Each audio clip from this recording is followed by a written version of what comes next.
So let's just take a look at these little unusual things in these photographs. One thing you'll notice, this is Apollo 15. The ground is very, very dry, very dusty, and you have an astronaut coming up here, so-called collecting rock samples.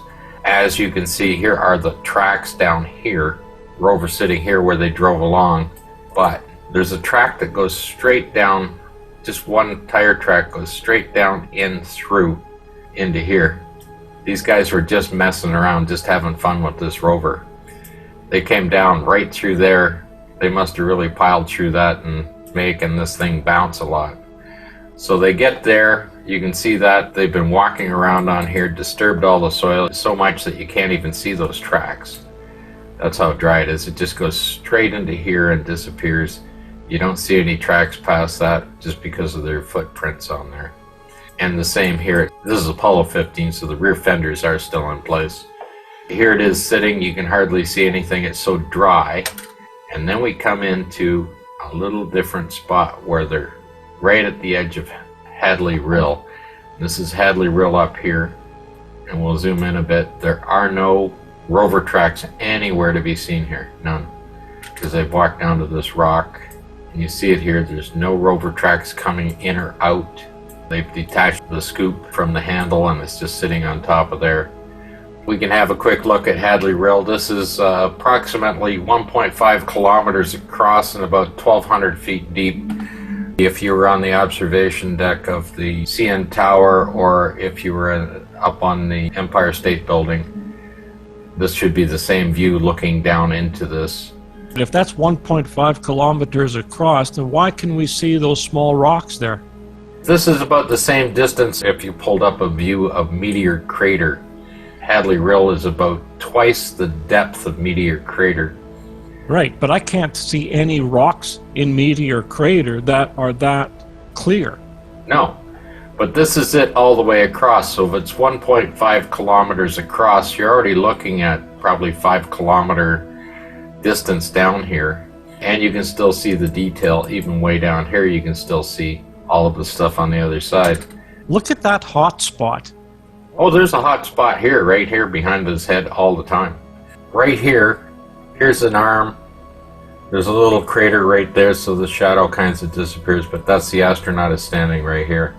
But he's not right there, because we're going to go ahead a few photographs as this pans around. And here's the astronaut down here. What? Okay?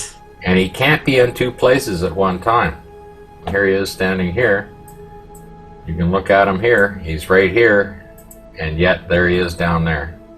And I don't know how you can have 3 astronauts on the lunar surface. And here again, of course, when you're looking up here, this is 1.5 kilometers across, and then you're looking up here 3, 4, 5, 6 kilometers up, and you can still see all of the detail.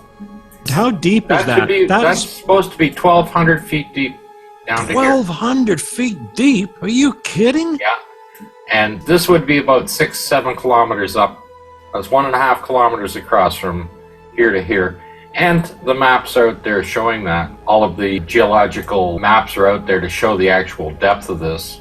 You wouldn't be able to see any of this detail up there on that distance. Looking at that distance, you'd be like 4 times the width of Meteor Crater out at that, because this is the width of Meteor Crater right there.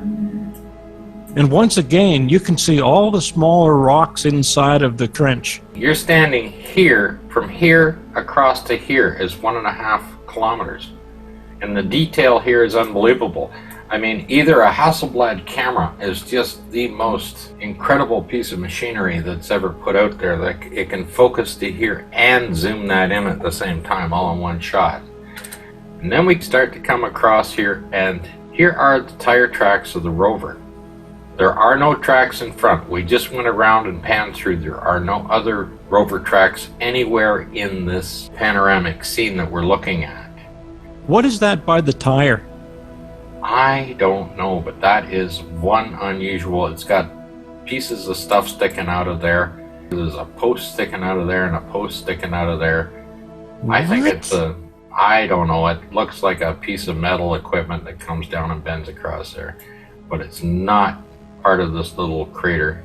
because it's sitting up, and there's an unusual piece down here on the ground as well. This is a veritable junkyard. Oh yeah, if you look in here, you'll see it all the same thing too, right? Rover come over and dug some stuff up here, like pulled it up as it drove through it. And there's a little bit of stuff in there. Looks like a chain right there. That doesn't belong there. Whatever you were driving through, they pulled something up. They didn't cover the ground too deep with the junk that's on here. That's where it stops. You can see there's a footprint right there. The tracks go into the back of the rover. There's no tracks out the front. There's no tracks in between the tires, and nothing out the front. I can see tracks between the rover, but I don't see any tracks on the other side or on the side that it was stuck in. Right. And here's the entire pan. There's the edge of the track right there. It just stops, and there's nothing out here. Only footprints. There's a little bit of a track way the hell out here. The track is running out there, so they did come in from this direction, but to do this scene, they must have re-groomed all of this. It looks like it's freshly sprayed in here. Geez, that's really strange, though. Yeah. You would think that that rover would have had to have driven into it and then got stuck and then drove out, but that's not what you see. It actually looks like it's driven in and then got pulled back out again. They couldn't make it through that little crater or whatever that is. I have no idea what the hell this is. Oh, look at that. Yeah. It's obviously got a drive shaft or something right in the middle of it. It could be an old electric motor. Just a piece of junk out of the junkyard. And you'll see little twisted pieces of stuff like this. Everything else is out there. It should be more defined. There's only a little defined spot here. But where it disappears in here, where there's no footprints or anything, right? It's coming a little bit there and then it completely disappears. That wouldn't happen. This has been all re-groomed. There's your third astronaut on the moon, so-called moon. He's right there. His shadow is right there. Absolutely, because there's that guy and this guy. There's nothing there, right? There's just the rover and the two astronauts, and that shadow that's on the left-hand side, there's nothing there. So it has to be a third astronaut because there's the glove, there's the arm. Oh, he's definitely there. I would have thought this shadow would have gone through. This is a little bit of a crater here. I thought it would have gone all the way through and shot onto the other side, but the lighting effects that they were using, maybe it didn't do that. And you can see his pocket. Here's the other astronaut shadow. It actually, of course, he's closer to this crater here. This guy has moved over a little bit over to here to shoot down to this rock. This is at the edge, so it's planted right about here in this photograph. And that's fairly deep. That's fairly deep, sharp crater. So maybe his shadow did fall off that way. Because there it is there. There's the edge of it there. Yeah, but you could still see his arm in his pocket and his hand. Oh yeah. He's standing right there. When I back up to it, he's right there. And then you just come through these photographs like this. And there's the astronaut. 1, 2, and 3. So it's like a panoramic. Yeah, this is a panoramic, and there's 3 guys standing there. Wow. And don't forget when they were practicing, you had the main team, right? They would be out on the training, plus they had the other 3 for backup. This photograph here, they are shooting. There is just the edge of the mountain right there. Completely blacked out. And there's no way the aperture is going to pick this up.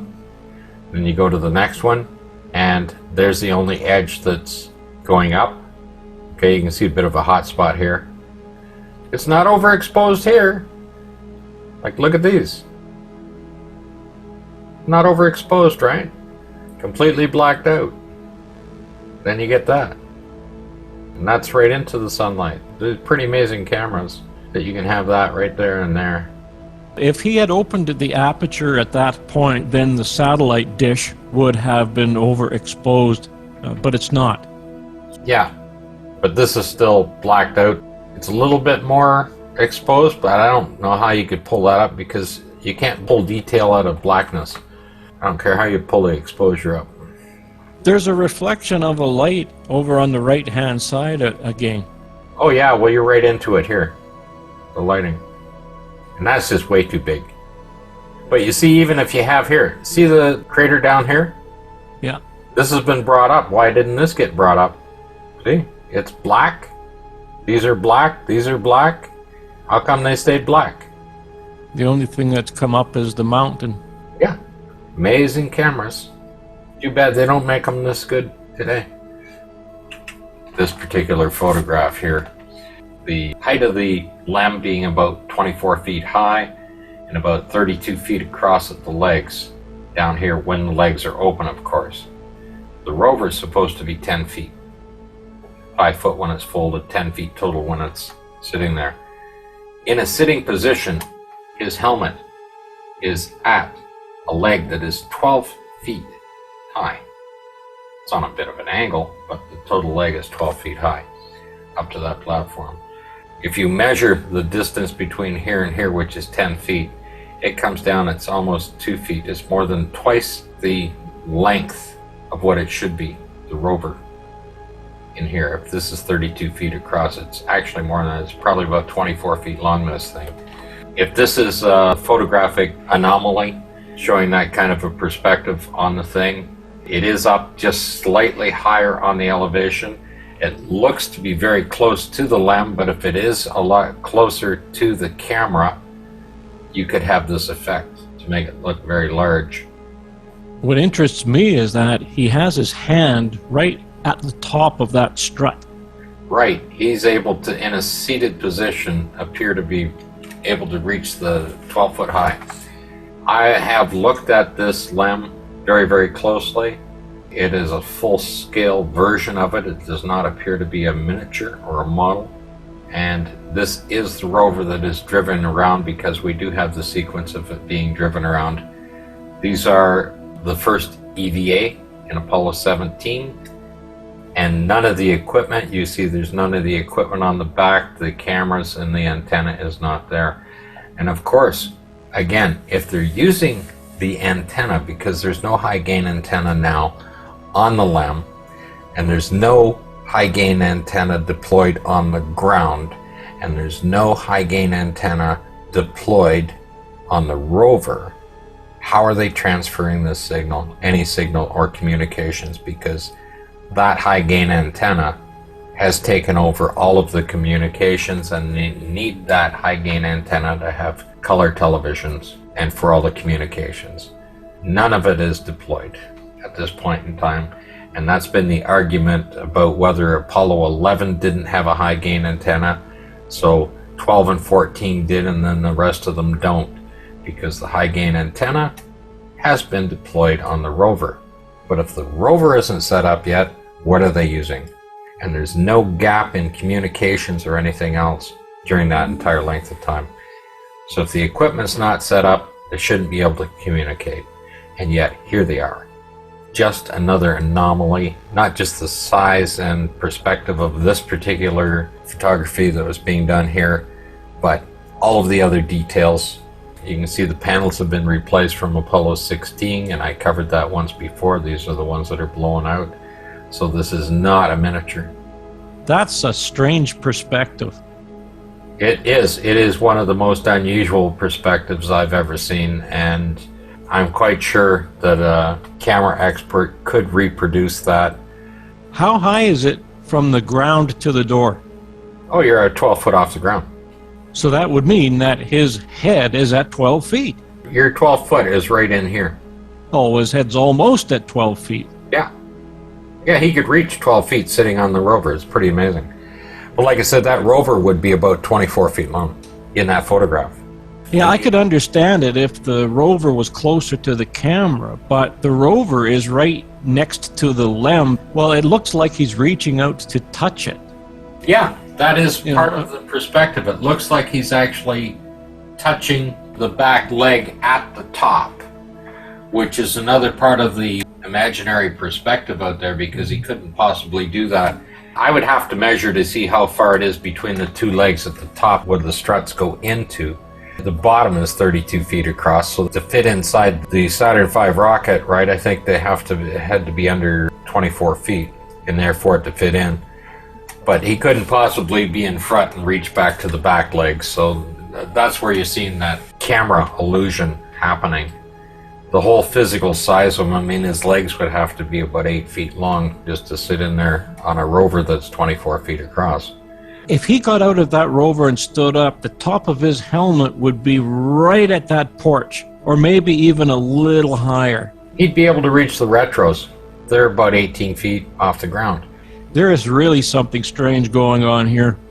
The previous photograph shows that he drove around from the back up to the front of it, and even they're a little odd because he's only driving from the back of the vehicle to the front of it.